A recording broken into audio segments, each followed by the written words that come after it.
Hi, it's Ramsey Dewey, over here in Shanghai, China. Welcome to another edition of Q&A with the Coach.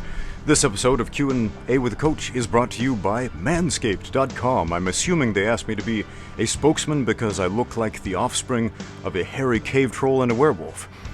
So, for all your below-the-waist grooming needs, check out Manscaped. For a limited time, get 20% off your purchases at Manscaped.com with the promo code RAMSEY20. Be sure to check out their Perfect Package 2.0, which includes the Lawnmower 2.0. It looks like a pair of trimmers, and it is. But what makes it special? Well, it's waterproof, it's cordless, you can charge it with a USB port, and it's got ceramic blades, so you're not going to nick and cut and scrape up your skin while shaving. The package also comes with this fancy doohickey, the plow. Some attachments. Some good-smelling tonics and salves to rub on yourself afterward. And this handy carrying case. Promo codes and links in the description below. Thanks to Manscaped for sponsoring this episode of Q&A with the Coach. Now on to your questions. This next one isn't so much a question, as it is another observation about a lot of comments I've received. A lot of you are staying up very late and watching these videos complaining about insomnia. I'm watching this because I can't sleep. Why can't you sleep? Well, I'll tell you. Because you're up at night looking at a screen with light beaming in your eyes. Now, I appreciate you watching these videos, but let's be responsible with our time. And you might think, but I can't sleep when I lie down and close my eyes. I don't drift off to dreamland. I'm going to give you a few pieces of advice. Make sure that the space where you sleep is dedicated to that and that alone. Sleeping. And nothing else. Don't watch TV in bed. Don't play on your phone in bed. Don't shine a flashlight in your eyeballs in bed. Don't even read in bed. Some of you might like to do that. Or if you do read in bed, make sure it's on an actual physical book, as opposed to a light beaming into your eyes from a screen. Why? Because that is going to disrupt your sleeping patterns. That's going to tell your body it's wake-up time. One of the best ways to get over jet lag, if you're jet lag traveling from one country to another, from one time zone to another, is to go outside and expose yourself to the sun. Because when your body wants to fall asleep, because your body's still in one time zone and then you move to another one, where you're 12 hours off, and then you expose yourself to the sun, what happens? The body's smart enough to readjust. It says, hey, there's light. So, I will do what I do in the light and remain awake. A very simple bedtime ritual is so important. So important. How you sleep is probably more important than how you train. In many ways, it's more important than what you eat. And remember those 5 things that determine how we perform as athletes. How we move, how we eat, how we sleep, how we breathe, and how we think. So pay attention to sleep. Because a lack of sleep will kill you. It'll straight up kill you. Faster than any of those others. So make sure your sleeping space is dedicated only to sleeping. Next. Our next question comes from our friend John Carnagon. Let me look at that closer. Carnagon. Sorry if I'm pronouncing that name incorrectly, John. But John says, hi, Ramsey, my name is John. Maybe I just should have started there. I'm a new subscriber to your channel. Thank you for subscribing. And for those of you new to the channel, there's a button down there you can push to get regular notifications when I make videos. It's a pretty awesome feature. Go click it. John goes on to say, I really liked your position on martial arts and the relativity on whether or where they'll work in combat situations. I'm sure you've had this question and probably have answered this before, but knowing Bruce Lee has in fact been in fights, and knowing a fair amount of mixed martial arts, how would he fare in an MMA fight today against someone in his own weight class? Okay. Two things I'm going to address. First, a direct and simple answer to your question. Bruce Lee would get killed in an MMA fight today. A professional MMA fight, if he was in the UFC today against somebody in his weight class, in the 135-pound division, he'd get killed. And that's not a slight on Bruce Lee. That's just the reality of the situation. The UFC champions from 20 years ago would get killed by their contemporaries today in the UFC. The sport has moved way past that point. Bruce Lee was a lot of things. He was a martial artist, he was a philosopher, he was an actor, he had some really great ideas about fighting and about training and that kind of thing. But, let's be honest, let's be frank, he was not on the level of today's professional mixed martial artists. He simply was not. He is a man of mythic proportions out there on the internet, and a lot of people get really angry when you suggest he was anything less than a demigod. But again, let's be honest, let's be frank. Bruce Lee was a visionary for his time. He was a pioneer. He was a lot of great things. But any professional MMA fighter today, incapable of besting a man with the skill set that Bruce Lee had back then, needs to go back to the amateur leagues. A better question, perhaps a much more respectful question to the memory of Mr. Lee, would be this. How would today's fighters, the best of the best today, how would they have done back then, back in the 60s? With the limited information that was available to Bruce Lee back then, what kind of martial artists would they have turned out to be? Probably not UFC champions.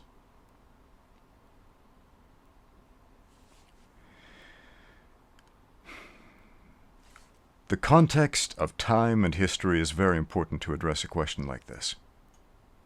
It's not a slight on Bruce Lee to say he would not be UFC champion today. He wouldn't. And a lot of people like to assert, well, if he had some opportunities to train today with today's methods and whatever, he would be the best of the best. He would be the champion of the world. And I don't even think that's true. I don't even think that's true. There are some ridiculously good fighters out there that will never get to that top 10 list in the UFC.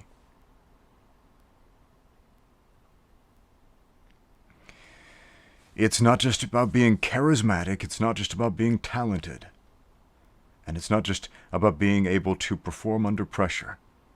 It is a very rare and complex set of variables that allows a human to perform at that level. Bruce Lee had gifts. He had many gifts, but those weren't his gifts and those were not his talents. Feel free to leave angry comments down below and tell me how stupid I am for thinking that. But I'm pragmatic about fighting, because what wins fights is the truth and nothing but. Remember that. Next question.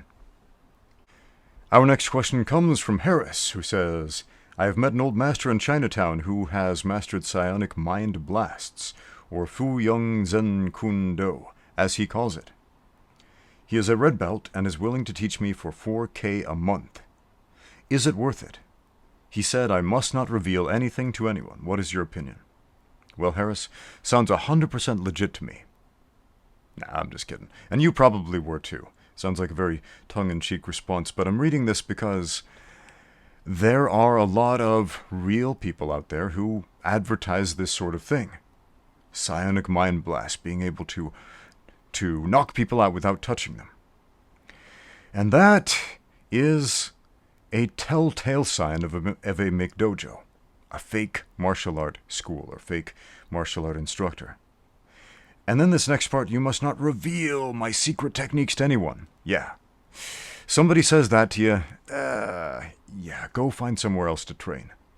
Now, there's a big difference between that and training at a professional fight camp where they don't want you to film the fighters sparring and put it up online so that their opponents can do film studies on them and analyze their strengths and weaknesses. That's a big, big difference. Okay. So again, if somebody is charging you a lot of money, I'm assuming this is 4K in an English-speaking country, so US dollars, Australian dollars, British pounds, something like that. That's kind of a lot of money for 1 month of training. That's a ridiculous amount for 1 month of training, especially for somebody teaching you crazy stuff like psionic mind blasts. Anyway, watch out for McDojos. They are everywhere. Most of them are a little more subtle than that. But again, if people are teaching you things that sound too good to be true, charging exorbitant rates for them, and telling you to keep it their little secret, probably a McDojo. So move on, look elsewhere. Next. Our next question comes from Lass Music, who says, "Hey Ramsey, I've been studying to be a physical education teacher in university, and I'm also an MMA and BJJ fighter." Cool. "In my university we have volleyball, football, and lots of sports as practical subjects, but we never get anywhere close to learn anything related to any martial art. What do you think about this?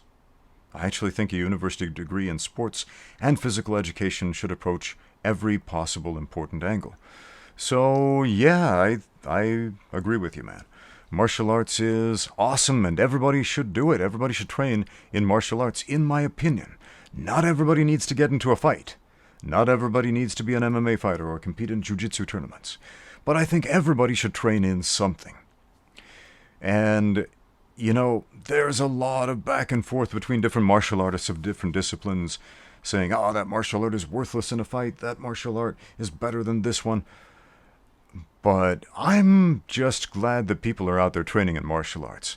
So if they're a bunch of nerds who like to dress up like ninjas and play with swords, cool, more power to them. But as far as university goes, yeah, I really do think more universities, especially in the physical education department, should offer martial arts. The first martial arts class, the first formal martial arts class I ever took was at a university. And that was like my foot in the door to get into MMA. See, when I was a kid, I grew up in a small town and there were no martial arts schools anywhere. It was a small farming community. There were like 800 people when I was born. Now I think it's like 1,200 total in the city. And I got beaten up by bullies, which is why I wanted to learn how to fight so I could fight back and not get beat up anymore. But I didn't have the opportunity to take martial arts classes until I went to college. Now, they didn't offer a martial arts degree or anything like that, but they did offer some karate and taekwondo classes, and they had martial arts clubs for different styles like judo and jiu-jitsu and capoeira and so on. And so that was awesome. I had the chance to take my first martial arts class at Brigham Young University in a wrestling room. Back when BYU had a wrestling team, they had the #1 wrestling team in the United States back then. In 1996, I believe it was. And I had a taekwondo class in that room. And I remember the taekwondo coach, he said one day, "Whatever you do, don't scratch up the mats here." Because Coach Schultz, Mark Schultz, former UFC fighter and Olympic gold medalist in wrestling, Mark Schultz, he said, because that coach, he's a real fighter. Not like me. He gets in a cage with no rules. No time limit. You can do anything. And when I heard this, man, I was intrigued. That sounded crazy. That was like a movie in real life. And I wanted to learn more about that. So yeah, I'm so thankful that my university had that opportunity to get me the foot in the door in martial arts with that simple class, just by offering a taekwondo class in the wrestling room. So, yeah, if anybody out there has any power to affect change in a university, in your physical fitness programs or coaching programs or whatever, yeah, put some martial arts classes in there, if not a martial arts degree. I would love to see martial arts degrees at universities other than the sports universities in China. See, here in China there are sports universities where the whole thing is sports. And you can major in wushu, you can major in sanda, you can major in wrestling, you can major in weightlifting, you can major in judo or taekwondo. So, yeah, I would love to see that in other countries. Our next question comes from our friend Beast Mode MMA, who says, "Hey, I've got a question. I've been sparring for about 3 years now. I started MMA 5 years ago, but didn't spar till 3 years ago. Anyway, I've taken some shots to my nose and gotten a bloody nose, etc. But I was just curious. If I get hit in the nose, not extremely hard, but frequently, will my nose get bigger or wider? And how can I avoid that?" Well, the simple answer of how to avoid that is avoid strikes to the nose. I made a video titled How to Not Get Punched in the Nose. And, besides keeping your hands up and parrying and blocking and all that stuff, and slipping and bobbing and weaving and being in the right position, well, sometimes those punches get through anyway, so a simple adjustment in the head can make a lot of difference. So let me move to the side here. Okay? So right here you see, if a punch comes forward, if my head is perfectly upright, my nose is the first thing to intercept. Or if the punch goes over my nose, it gets in my eye, or it clips me on the chin. It hits the facial area, which is the last thing I want. Okay? But if I tilt my head forward, so the most prominent thing is the frontal bone, the hardest structure on the human skull. And now when this object comes forward, instead of the nose being the first thing to collide, especially if I have my hands up, it's the forehead, the hardest structure on your skull.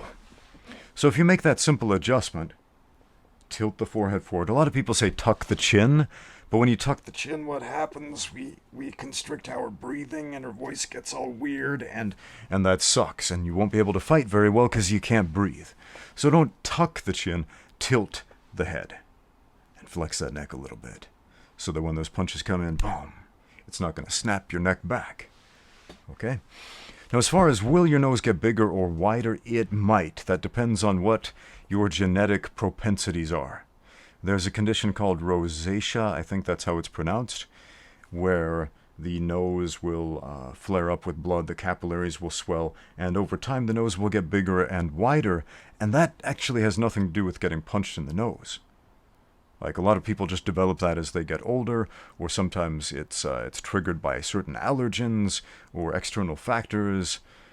And yeah, as far as I can tell, getting punched in the nose a lot doesn't make your nose bigger or wider, but it can definitely break your nose and change the shape of it. So, yeah. Cauliflower ear is definitely a thing. Cauliflower nose, not as much, but I'm not going to rule it out. So, tilt the head forward. If a punch is going to get through, catch it on the forehead rather than on the face. Next question. Our next question comes from our new friend, XY Marks the Spot, who says, "I came here after watching a bunch of your videos. You quickly became one of my favorite YouTubers." Hey, thank you, man. Appreciate that. I'd absolutely love to train under you, and that means a lot to me. So if you ever make it out to China, yeah, hit me up. We will train. What else? I've tried getting into some gyms over the years, and I've never felt like I click with them, but you seem like a great coach. I'm overweight, and I'm really wanting to get fit, and would also love to train at an MMA gym or learn jiu-jitsu.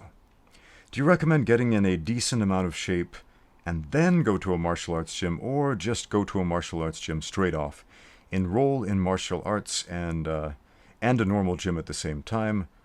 Also, any advice on at-home fitness? Okay, I've been asked this question a lot, and I've answered it a few times over the years, but I'm going to answer it again. First, if you want to train in martial arts, go to the martial arts gym, because generally, what we do on our own, what we do at a weights and treadmills type of gym, is going to get us in a very different type of shape than the type of fitness we need to be in to perform in a jiu-jitsu class or an MMA fight. Whereas if you go to the MMA gym, they will train you the way that you need to move and breathe, etc., to perform in those sports.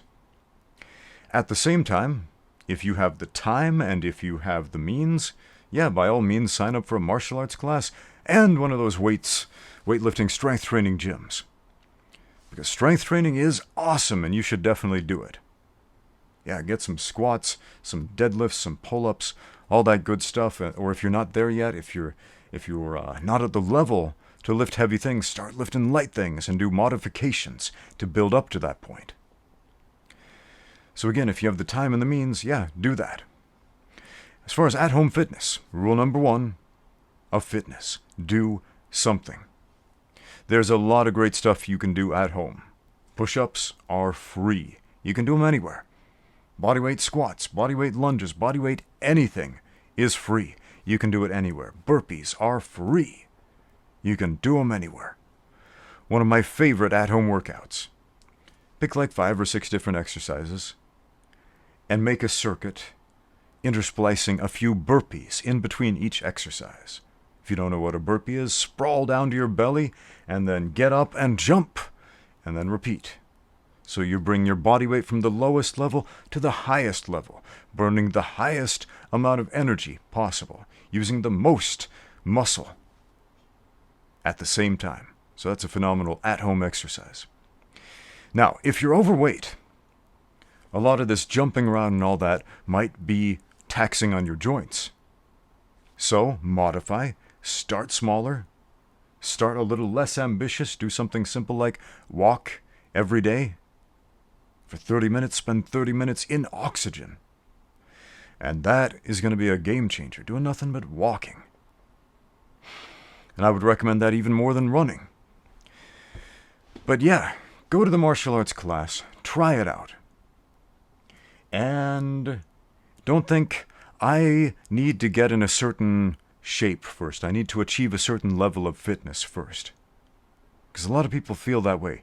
They go to a gym, an MMA gym, or a jiu-jitsu class, or a kickboxing club, and they see these really fit guys. They see these athletes, and they compare themselves, and they think, I'm not there yet. I'm not as strong as that guy yet. I'm not as lean as that guy yet. I'm not as flexible as that guy yet, so I don't belong here. Yet. No, throw that mindset in the garbage where it belongs. A gym is not an institution for perfect people. It is a place where people go to get better and to improve.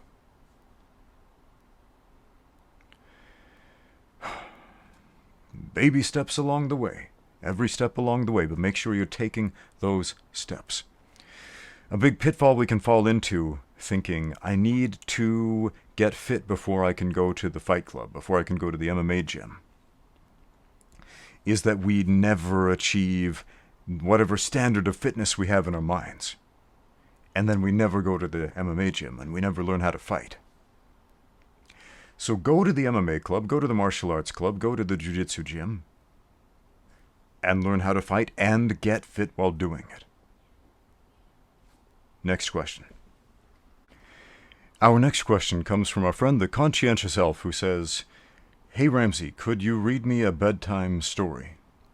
Now I've heard this question from about 3,000 of you so far, and, well, I'm about to tuck my kids into bed right now anyway, so I'm going to read them a bedtime story. Hey, why not? Come along, I'll read a story to all of you.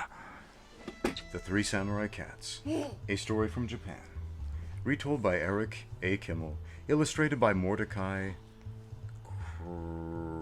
I can't read that last name. It's written in a really weird font. Crestine, maybe? Crestine. Okay.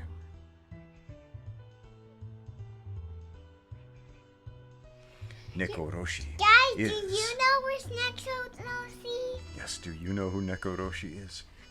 Yeah. Neko is the Japanese word for cat, by the way. What's Roshi? I don't know what Roshi means. Neko Roshi is the greatest living master of the martial arts. The end. Okay, thanks for watching our channel. And next we're having the next channel. Should we read another one? Yeah. This next book is called The Book with No Pictures by B.J. Novak. No illustrator, since there are no pictures in the book There's silly with stuff no in picture. it. There's silly stuff? Yeah. Well, I haven't read this book before. It's so funny. So funny. Let's find out. Now you don't need to know the pictures because there's no pictures. Ah. So we're not going to show you the pictures because there are none. It says, I Boo Boo Butt. have a blanket named Boo Boo and Butt. Who wrote this? B.J. Novak. No wonder. You have to read it again. The end. Read it again. Read it again. Bunk. I didn't want to say that. Read it again. Again? Yeah. Alright, but this time we're reading it fast. The Library Lion You like by very Michelle cool. Knudsen. So Illustrated by very Kevin cool. Hawks. Kevin Hawks. Quiet, please. Eh. What's that? A tiger. That is a Oh, that's lion. a lion. Do you know the Lion. difference between a tiger and a lion? Oh, Tigers have tiger. stripes, and lions are yellow with a mane around their neck. Yeah, that's their Lions hair. have a hairy head. Tigers don't. That's their Is hair. Tiger's mommy tiger? Well, there are mommy tigers and there are daddy tigers. Mommy tigers are bald. And that's so weird because a Well, man. they'll have hair, but it's short hair, like a cat. Mhm. All right. One day a lion came to the library.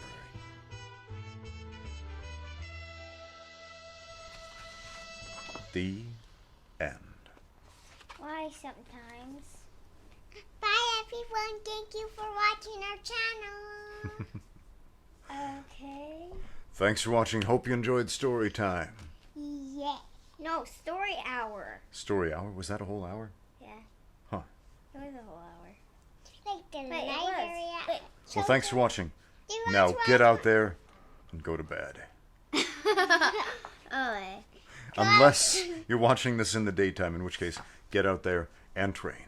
But why are you training to read? Are you training to read? Because people should train. Train to read? Train to win fights, man. But then why? You're not fighting. You're reading. So like, get out there and read. Or train to read. Maybe you need to train your reading skills. That's important too. Train in whatever discipline that you feel is important to No, train in. get out there and read. Thanks for watching. Now get out there and read. Okay. And get out there and train. And you two, get in there and go to bed. And you, Dad, Let's go. get in there and brush your teeth.